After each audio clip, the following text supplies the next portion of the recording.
Hello friend, आज हम यहाँ पर बात करेंगे हाई ब्लड प्रेशर यानी हाइपरटेंशन की।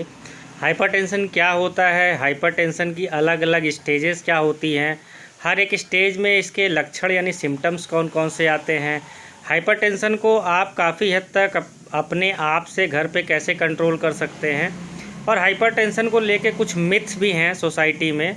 तो वो मिथ कौन कौन सी है, क्या वो मिथ सही है या नहीं सही है, इसके बारे में भी बात करेंगे। और लास्टली हम बात करेंगे कि हाइपरटेंशन के में जो है कौन कौन सा मेडिसिन यूज़ किया जाता है। वीडियो को पूरा देखें जिससे कि कोई पार्ट इसका स्किप ना हो जाए, और इस चैनल को सब्सक्राइब करना बिल्कुल मत भूलें। अगर वीडियो पसंद आए तो लाइक एंड शेयर करना बिल्कुल मत भूलें।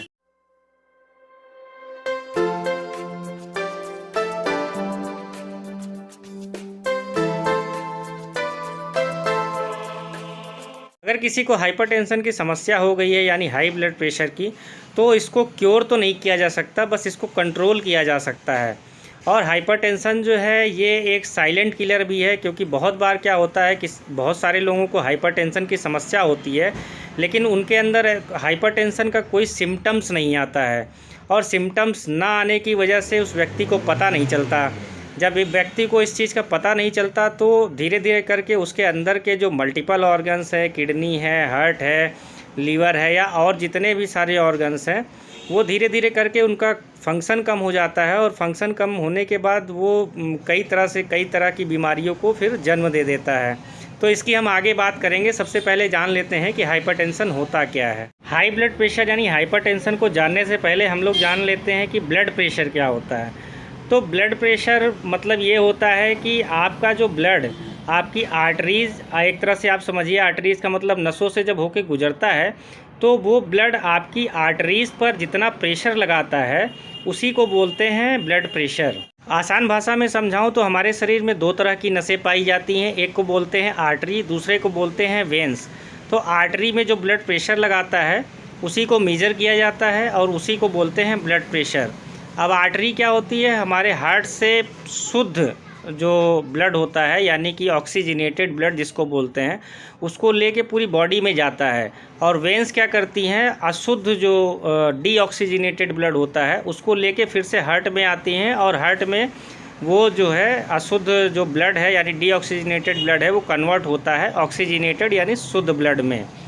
तो ये एक जनरल कॉन्सेप्ट है। अब इसके बाद जो है हम ये जानते हैं कि नॉर्मल ब्लड प्रेशर क्या होता है, यानी जब हार्ट पंप करता है और आर्टरीज़ के थ्रू जो है ब्लड हमारी पूरी बॉडी में जाता है, तो उस समय जो मेजरमेंट किया जाता है किसी भी नॉर्मल पर्सन का, वो आता है सिस्टोलिक ब्लड प्रेशर 120 के आसपास, और डायस्टोलिक ब्लड प्रेशर आता है 80। इसी को बोला जाता है नॉर्मल ब्लड प्रेशर।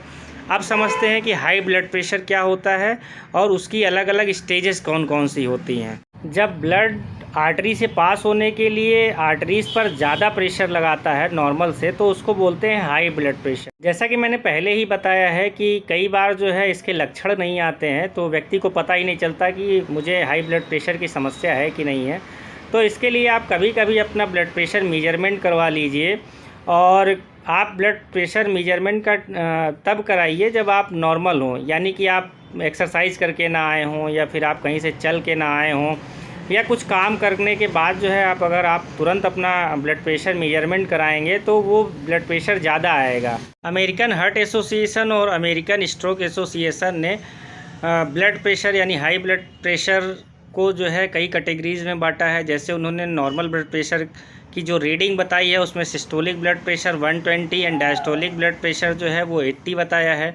इसके अलावा फिर प्री हाइपरटेंशन की स्टेज होती है जिसमें उन्होंने सिस्टोलिक ब्लड प्रेशर की जो रीडिंग बताई है वो 120 से लेकर 129 के बीच बताई है, और डायस्टोलिक ब्लड प्रेशर जो बताई है वो लेस देन 80 बताई है। उसके अलावा स्टेज 1 हाइपरटेंशन में जो सिस्टोलिक ब्लड प्रेशर की रीडिंग उन्होंने बताई है वो बताई है 130 से 139, और डायस्टोलिक की बताई है 80 to 89। स्टेज 2 हाइपरटेंशन में सिस्टोलिक ब्लड प्रेशर की जो रीडिंग आती है वो मोर देन 140 आएगी, और डायस्टोलिक ब्लड प्रेशर जो है वो मोर देन 90 आएगी। उसके अलावा फिर लास्ट स्टेज होती है सीवियर हाइपरटेंशन, जिसमें व्यक्ति को सीधा हॉस्पिटलाइज्ड होना पड़ता है। उसमें जो रीडिंग आती है वो मोर देन 180 आती है systolic blood pressure, and diastolic blood pressure आपका 120 यानी 120 से ज़्यादा आएगी। हाई ब्लड प्रेशर के केस में कुछ लोगों को कोई भी लक्षण नहीं आता किसी भी स्टेज में, लेकिन जिन लोगों को लक्षण आता है वो मैं बता देता हूँ कि स्टेज में कौन कौन से लक्षण आते हैं। तो जो प्री हाइपरटेंशन की स्टेज होती है और जिसमें मैंने पहले ही रीडिंग बता रखी है, उसमें जनरली किसी को भी किसी भी तरह का कोई लक्षण नहीं आता। तो आप जब 2-3 बार रीडिंग कराएंगे, उसमें फिर एवरेज लेंगे, तो आपको एक्चुअल पता चलेगा कि आपको प्री हाइपरटेंशन की समस्या है या नहीं है।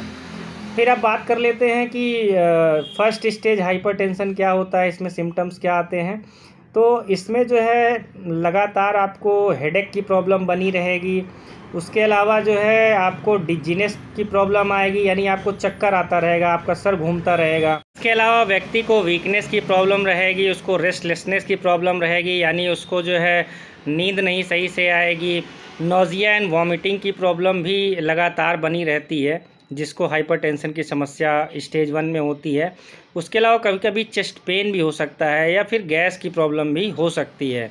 तो ये स्टेज 1 के लक्षण हैं। उसके अलावा फिर जब स्टेज 2 में हाइपरटेंशन के क्या लक्षण होते हैं, तो इसमें भी हेडेक जो है वो सिरदर्द आपका लगातार बना रहता है, और सिरदर्द हो सकता है स्ट्रेस की वजह से भी कभी कभी आता है, लेकिन वो कुछ समय के बाद ख़त्म हो जाता है। लेकिन जब अगर ये हाइपरटेंशन की समस्या है तो इसमें जो है सिरदर्द जो है लगातार बना रहेगा आपका। उसके अलावा वर्टिगो की समस्या आती है। वर्टिगो और डिजीनेस में थोड़ा सा अंतर होता है। डिजीनेस में आपका सर घूमता रहता है, लेकिन वर्टिगो उसको बोलते हैं जिसमें आपका सर तो घूमता ही है और आपके आसपास की जो भी चीज़ें हैं वो भी आपको घूमती हुई नज़र आती हैं, तो इसको वर्टिगो कहते हैं। तो स्टेज 2 में ये बड़ा आम रहता है और लगातार इसकी समस्या बनी रहती है। उसके अलावा जो है नर्वसनेस होती है, और उसके अलावा आपको कभी कभी सांस लेने में यानी शॉर्ट ऑफ ब्रीथनेस फील होता है, सांस लेने में दिक्कत होती है। इंसोम्निया की प्रॉब्लम होती है। इंसोम्निया का मतलब होता है कि किसी व्यक्ति को सही से नींद नहीं आना, और उसके अलावा जो है आपका हार्ट बीट इरेगुलर हो जाता है। पाल्पिटेशन की भी कभी कभी समस्या आती है, यानी हार्ट बीट ज़्यादा हो जाता है, और ब्लड विजन की समस्या आती है, आपको चीज़ें सही सही दिखाई नहीं देती हैं। तो ये स्टेज 2 में जो है ये लक्षण आते हैं। आप सीवियर बीपी में क्या होता है, सीवियर बीपी यानी मैंने पहले ही बता रखा था इसकी रीडिंग कि सिस्टोलिक 180 से ज़्यादा हो जाए, या डायस्टोलिक जो है उसकी रीडिंग जो है आपका 120 से ज़्यादा हो जाए। इसमें आपका सीवियर हेडेक होगा, बहुत तेज़ आपका सर दर्द होगा, नोजिया वॉमिटिंग की समस्या बनी रहेगी, आराम नहीं मिलेगा आपको, बेचैनी रहेगी। पल्पिटेशन बहुत कॉमन है, हार्ट बीट काफ़ी तेज़ हो जाती है, और इसकी वजह से आपको किडनी की भी प्रॉब्लम हो जाएगी। उसके अलावा आपके कभी कभी नाक से खून भी आ सकता है। तो इस तरह की समस्या जो है सीवियर हाइपरटेंशन में होती है। हाइपरटेंशन का कारण क्या होता है, तो 95% केस में हाइपरटेंशन का कोई भी कॉज नहीं होता, कारण नहीं होता, लेकिन 5% केस में अलग अलग बीमारियों के कारण हाइपरटेंशन की समस्या होती है।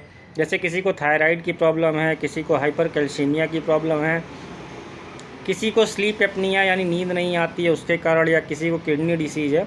तो इन सब बीमारियों के कारण भी हाइपरटेंशन की समस्या बहुत सारे लोगों को हो जाती है। हाई ब्लड प्रेशर को कंट्रोल कैसे कर सकते हैं आप कुछ हद तक, तो इसमें सबसे पहले आपको अपने डाइट में जो है नमक की क्वांटिटी यानी साल्ट की क्वांटिटी कम करनी पड़ेगी। जैसे मैंने अपनी पिछली वीडियो में जो हाइपोटेंशन से रिलेटेड यानी लो ब्लड प्रेशर से मैं बताया था कि आपको अपना साल्ट का इंटेक यानी साल्ट जो ले रहे हैं आप डाइट में उसको बढ़ाना पड़ेगा, लेकिन हाइपरटेंशन के केस में आपको साल्ट अपनी डाइट में घटाना पड़ेगा। और बहुत सारे लोग ये कह सकते हैं कि मैं तो अपने खाने में जो है नमक ऑलरेडी कम लेता हूँ। तो आप खाने में तो नमक कम लेते हैं, लेकिन जो है आजकल आप बाहर की चीज़ें जैसे इस्तेमाल करते हैं, पिज्ज़ा है आपका बहुत सारे चिप्स हैं, समोसा है, बहुत आम है, लोग इसका इस्तेमाल करते हैं, अचार है, पिकल्स जो इस्तेमाल करते हैं लोग। तो ऐसी बहुत सारी चीज़ें जिसमें बहुत सारा नमक पड़ा होता है। तो आप अपने डाइट में तो नमक कर लेते हैं, लेकिन जब इन चीज़ों का इस्तेमाल करते हैं तो आपके शरीर में नमक ऑलरेडी ज़्यादा हो जाता है। तो सबसे पहले आपको इन सब चीज़ों का इस्तेमाल काफ़ी कम करना पड़ेगा। दूसरा, अगर कोई व्यक्ति स्मोकिंग करता है या फिर अल्कोहल लेता है तो उससे भी आपका बीपी राइज़ करता है, यानी हाइपरटेंशन की समस्या बढ़ती है।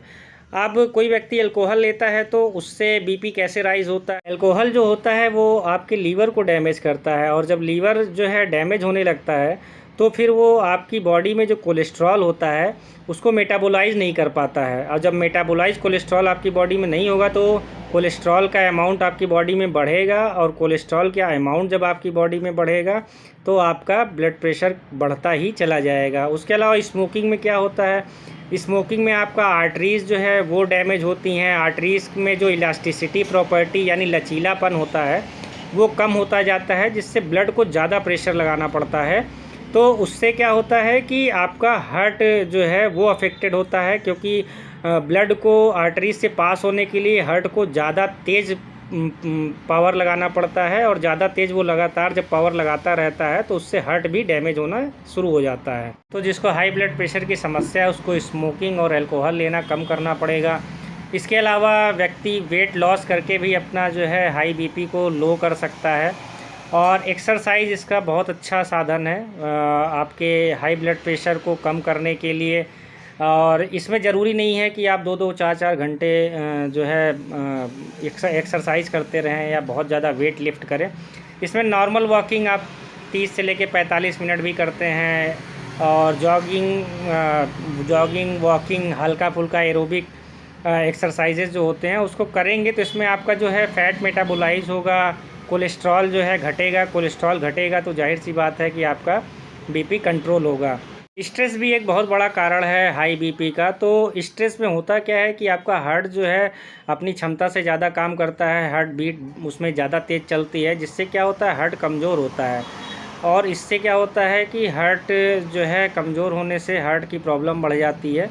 तो आपको खुश रहिए, अपना बीपी कम करने के लिए हाई ब्लड प्रेशर में खुश रहिए, फैमिली के साथ समय बिताइए, दोस्तों के साथ समय बिताइए, जिससे आपका स्ट्रेस रिड्यूस होगा तो आपको हाई बीपी की समस्या भी कम हो जाएगी। हाई ब्लड प्रेशर से रिलेटेड कुछ फैक्ट जान लेते हैं।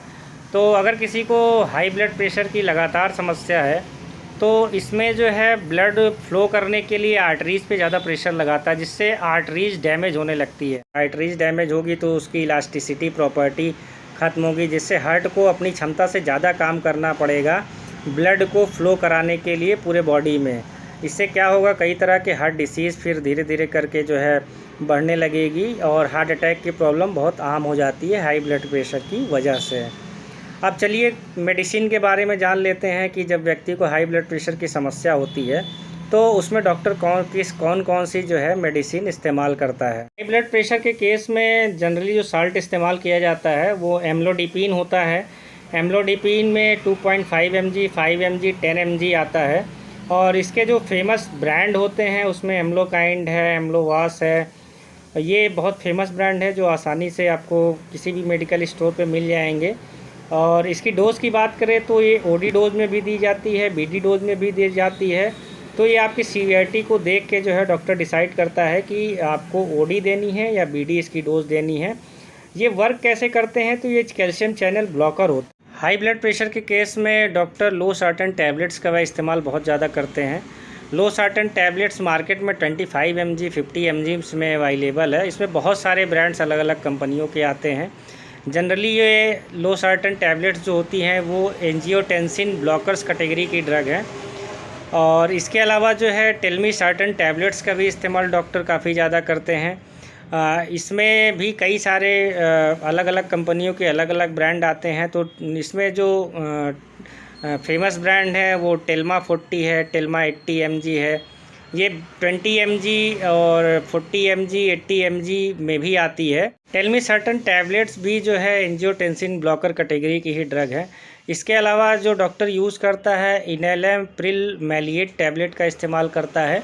इसमें जो ब्रांड्स फेमस ब्रांड है वो इनैम 5 mg, 2.5 mg या 10 mg में अवेलेबल होती है मार्केट में। उसके अलावा डॉक्टर जो और मेडिसिन इस्तेमाल करता है हाई ब्लड प्रेशर के केस में, उसमें रेमिप्रिल टैबलेट का इस्तेमाल करता है। ये भी 2.5 mg, 5 mg में अवेलेबल है। इसके जो फेमस ब्रांड है उसमें कार्डेज 2.5 mg काफ़ी फेमस है। उसके अलावा रेमीप्रेस 2.5 mg, और ये भी जो है ACE इन्हिबिटर क्लास की ड्रग है।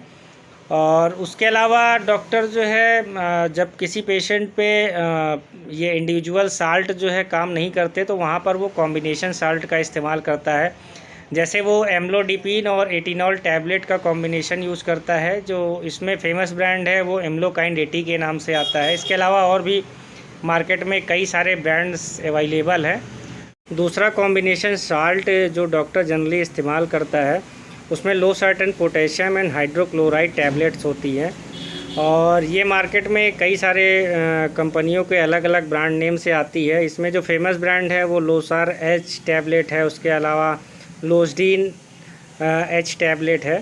तो ये या हो सकता हो आपके आसपास किसी और नाम से ये साल्ट जो कॉम्बिनेशन साल्ट है मिल जाए। अगर पेशेंट जो है वो काफ़ी सीवियर कंडीशन में है तो उसमें जो है डॉक्टर तुरंत इंजेक्शन का इस्तेमाल करता है। इसमें इंजेक्शन जो आता है एम्लोडिपिन 5 mg का इंजेक्शन वो इस्तेमाल करता है, या फिर लेसिक्स 40 mg इंजेक्शन का डॉक्टर इस्तेमाल करता है, जिससे व्यक्ति का जो ब्लड प्रेशर है वो कंट्रोल में आ जाता है, और उसके बाद में जो है फिर डॉक्टर उसका प्रॉपर ढंग से इलाज करता है। तो फ्रेंड्स, ये वीडियो आपको कैसी लगी आप कमेंट बॉक्स में कमेंट करके ज़रूर बताइएगा। आपका बहुत बहुत धन्यवाद।